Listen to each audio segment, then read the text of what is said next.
Hello, Spider-Man fans. This is my review of Spider-Man Venom Planet of the Symbiotes Scream. And this is an action figure produced by ToyBiz back in 1996. So starting off, I'm going to show you the really cool card back, which is basically Venom's head. And that's one of the better card backs I've seen for action figures in a long time.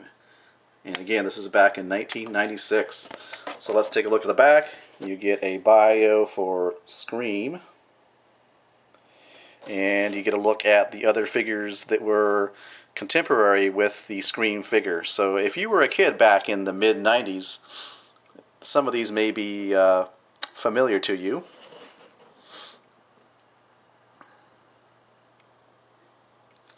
Alright, so let's go ahead and take a look at the accessories first, and then we'll take a look at the figure.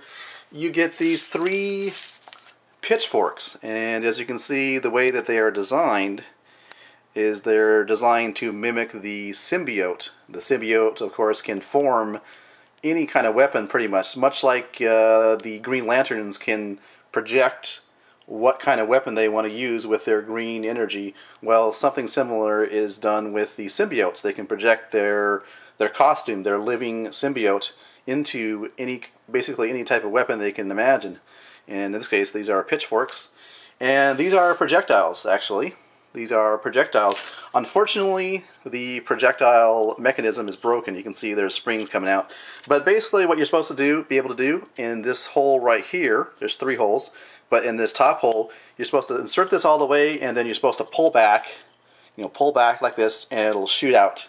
And I got it to work once, but it was off camera. So as you can see, it's damaged. It was actually, fresh from the factory, but it was just not installed correctly, or maybe I was being too hard on it. But I was only able to get this to shoot off just once.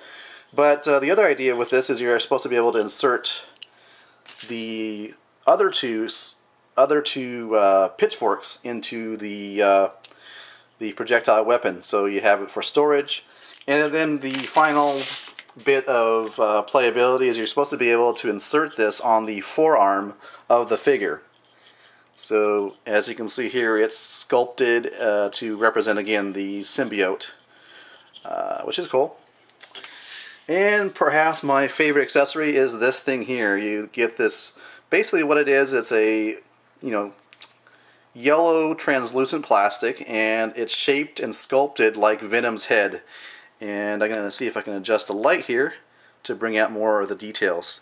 At the top of his head, you can see there's a little spider symbol molded into the plastic. And hopefully you can make out there are teeth here. Maybe if I block some of the light, it'll show up better here. But you can see maybe there's some teeth there. There's his side of his mouth there.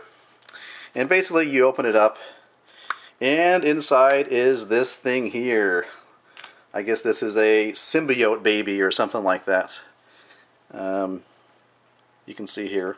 And it is slimy. It's not just how it looks, it feels slimy. And I will demonstrate how to use this right now. There you go. As a kid, I had these types of toys. You just throw them against the wall. They keep sticking until, eventually they collect enough dirt and grime that they lose their stickiness. But yeah, really cool. I like that. A nice throwback to my childhood. Alright, so finally let's get a look at the figure here. Put these accessories to the side and take a look at Scream. And you can see definitely she has a relation to the Venom symbiote. And we'll just look at the rest of her sculpt here. You may recognize this particular character from the limited series Venom Lethal Protector comic book series that was released back in 1992 and 1993. And it was, like I say, a limited series. Now, as far as articulation, there are a total of 4 points of articulation. Swivel at both shoulders, and swivel at both thighs. You can see it's just a cut thigh. And that's all you have for articulation, so it does make her hard to stand. There's no head, waist, knee, or ankle articulation. Now, a little bit of interesting note here. You can see this foot here looks like she's wearing a platform heel, whereas this foot over here is just a regular foot. So I don't know why that is. Maybe it's supposedly supposed to help her stand up or something. You can get her posed, but it's not as easy as if she had more articulation. You can see back here on the back of her hair, she's got this really thick,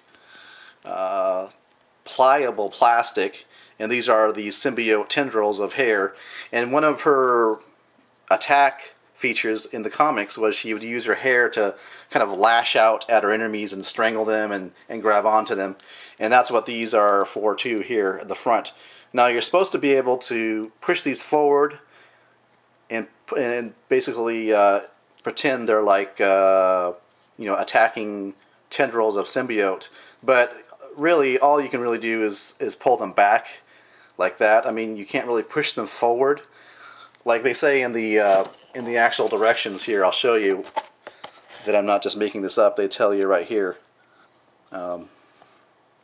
So yeah, it doesn't quite work the way they describe. You can certainly, like I say, pull it back, but you can't really push it forward, because you're trying to pretend like it's shooting out. Well, I guess now it's kind of working. Maybe I just need to, yeah, I don't know. Seems to work a little bit better, but yeah, you get the idea. These are like little tendrils of symbiotes. So yeah. So on to why I picked up this figure. Well, again, I'm a big Venom fan, and I read a lot of the limited series Venom comics back in the early 1990s, around 1993. And one of the story arcs included this character. She was one of a number of children of the Venom symbiote. And at the time, and I still kind of think they were really cool because they were just basically different variations on Venom. For example, this was a female host, and of course the symbiote would match somewhat of the host's personality. So anyways, that's why I picked her up, because I like Venom. I like Spider-Man in general. So that's the reason I picked her up. Just on a side note, it's really a shame that in the original Spider-Man 3 movie, they really did a very poor service for the Venom character. I was really disappointed to see how they treated Venom. They should have developed the character of Eddie Brock over the course of at least 2 movies, so that when you finally reveal Venom, it's like a really big deal, and then have Venom carry over into other movies. He's such a, in my opinion, such a really iconic villain. So anyways, that's just my little rant on the portrayal of Venom in the Spider-Man live-action movies. But this has been a review of Spider-Man Venom Planet of the Symbiotes Scream, made by ToyBiz in 1996.